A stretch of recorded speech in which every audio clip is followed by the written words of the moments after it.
going on, everybody? So this is a little bonus video I wanted to put out there. One of the questions, and this is actually a very, there's been a client of mine for a long time, and we got a relationship where we can bust balls, but we're also very honest with each other.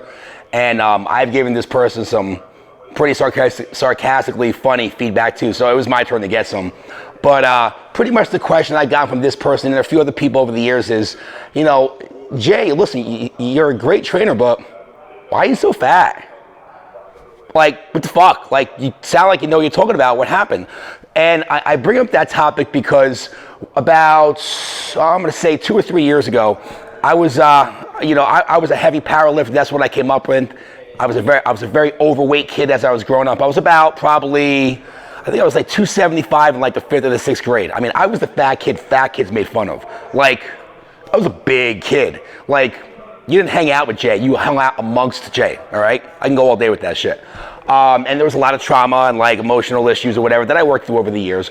But in the back of my mind, I always didn't want to be the fat kid anymore. So one of the things I realized that if I did weight training and a lot of cardio, I could change the way my body looked, I would put on muscle, lose body fat, and I always wanted to do more and more and more.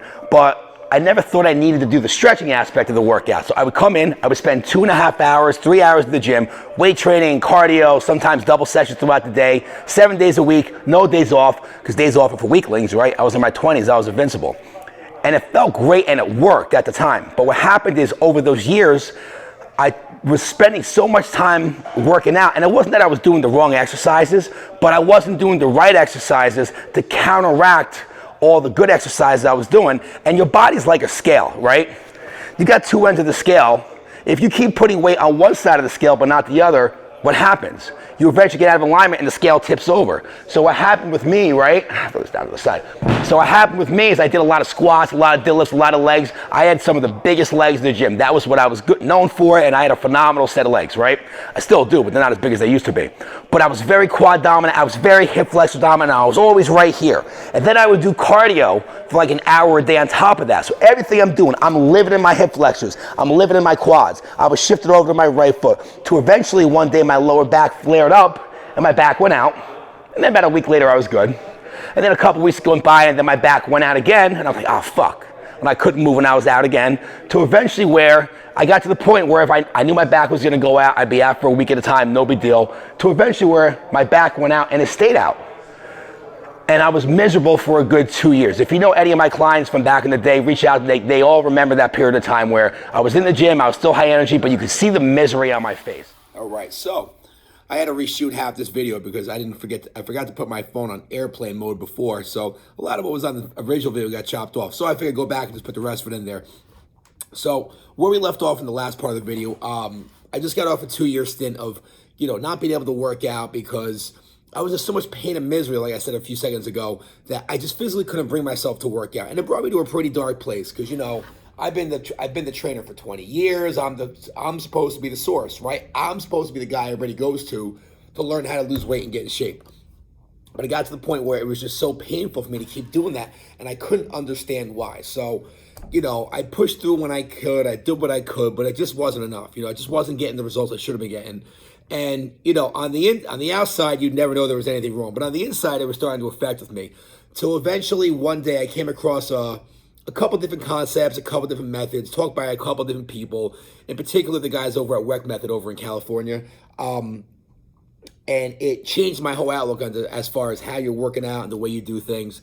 And basically what I did is, I knew I needed to do more mobility work. I knew I needed to stretch more. The problem was it just never felt like the stuff that I was originally taught growing up in high school, like do your double hamstring stretch, stand up, stretch your quads. None of that stuff seemed to work for me because I did it, you felt it a little, but it never made any kind of difference, to where what the guys at WEC Method taught me was how to take the fundamentals of human movement, combine them with, take the principles from bodybuilding and weight training and kettlebells and all the stuff that I love doing, and how to take those two different worlds and kind of create a hybrid that bridged the gap between both of those realms. So I can still do the weight training and the cardio and the kettlebells and all the heavy lifting that I like to do, because I like the way it made me felt, but I was able to modify in a way that kept my body moving healthy, pain-free, and it let me stay in the game, and it got me back out of the very dark place I was in.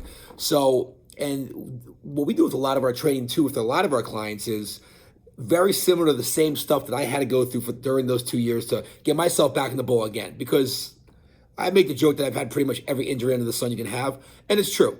Shoulders, back, biceps, hips, knees, lower back, upper back, mid back, pulled my collarbone, broke this, broke that. I've been through them all. But the thing is, we've been able to learn how to recover from 99% of all these different injuries and ailments and be able to take those results and bring them over to our clients also. So it sucked when I was going through it, but it was really by the time it's all said and done, looking back on it now, it was probably one of the best things that could have happened because now I can take those lessons and bring them to you guys to help get you out of those same situations, so you don't spend 2 years, just not being happy with everything and where you're at and, missing out where you could be. And I'm not going to lie, I was a little hesitant about it because I just started feeling better again. A lot of my days were more pain-free versus being in pain, which for any of you guys who've been through back pain or hip pain or knee pain or any kind of pain, it's the worst thing. It's the worst thing in the world. You would almost want to do anything to avoid going back to it. But I took the leap of faith, like a lot of you guys are doing out there right now. And what I started noticing is that all the stuff that I was doing was working. And like the other day, I deadlifted 425 with no belt. Just, went in the room, some guys were lifting, I lifted it with them. Now I'm expecting to wake up the next day. Oh my God, my back's going to be out. My hip's going to be out. I already know the pain that's coming. And I was waiting for it. But then I woke up and I'm like, oh shit, I feel pretty good. It's got to come later. And then later came and the pain never did. And I started noticing that more and more and more with my exercises. So basically it took me 20 years to learn the lesson that I'm trying to tell you right now is that you need to stretch. You need to do mobility work. You need to do movement training. And you're going to do it. But it's going to be one of two ways. Either number one, you're going to make the time now, 5-10 minutes at a time.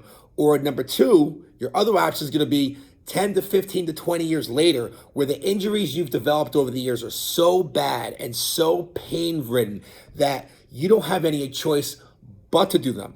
And the reason why you're going to be doing them is because everything in your body hurts so bad that you physically can't work out anymore. So now you have to stop to take the time to do the stretches. But instead of stopping and doing it like 5 to 10 minutes a day, now you might be out for as much as like 5 or 10 weeks because you threw your back out, you tore your ACL, you herniated a couple discs, you tore something in your shoulder, maybe even worse. Maybe you were in the middle of a set and something snapped and something else broke because you were under load. There's a lot of things that can go wrong with all this. So your body is going to make the time for you one way or the other to take care of itself because you're asking a lot from me. You're asking your body to lift all this stuff and move super fast and do all these things. To think that you can get away without taking care of your body in the process of doing that, you're smoking crack. I'm telling you personally. So you're going to do it. So you might as well start working it in now, in between sets of your exercises or on your off days to keep your body healthy so that you never have to stop moving. Because the other option is getting to the point where it's so painful that you have no other choice but to do it. And then at that point, you're stuck with it for the rest of your life. So those are my thoughts on that. Mobility training, movement training, stretching, all that stuff, it's the same thing. Learning how to take the principles that we're showing in these different videos that apply to the basic rules of how the body is designed to move and taking the exercises of what we were taught and brought up to do for years in the gym that we know work from the aesthetic side. These exercises will help you burn fat. They will help you gain muscle. They will help you get stronger and faster. But at the same time, it's been proven that these exercises are going to break down your body, and there's going to be a point where you get to the point where you're in so much pain that you physically can't do them anymore. The things we're teaching you in these videos are going to keep you so you can do both at the same time. You're never going to have to stop. You're never going to have to slow down. And then you're going to be the old guy in the gym or the old girl in the gym out lifting everybody, out squatting everybody with a bigger six-pack than somebody else. My buddy was here the other day. He's 47 years old, still plays football, and has like 4.9% body fat. He jumped on our in-body. We all hate him now, Raheem. But good for him, It goes to show you. And I'll tell you what, that dude does a ton of mobility work. And he moves like he's 27. There's something to be said about that. So in the interest of not putting this video on for too long, that's all I have to say about that. Guys, if you like the video, put a couple comments below, share with 1 or 2 of your friends, tag somebody who you think might want to hear this. And if you like this, and if you like the information we're putting out each week, if you haven't done so yet, be sure to follow us on all of our social media pages: Instagram, Facebook, Twitter, Pinterest. Definitely check out my YouTube channel. All these videos go up there. And if you're not sure where to find me, you can always look me up by searching Hashtag the Jason Effect. You can always find me anywhere if you search hashtag the Jason Effect. Guys, that's all I got for today. Thanks for tuning in. Sorry I had to reshoot the video. The first one was pretty good. I was pretty funny in it too. Hopefully I kept you entertained in this one. Drink water. Stay motivated. See you in the next one.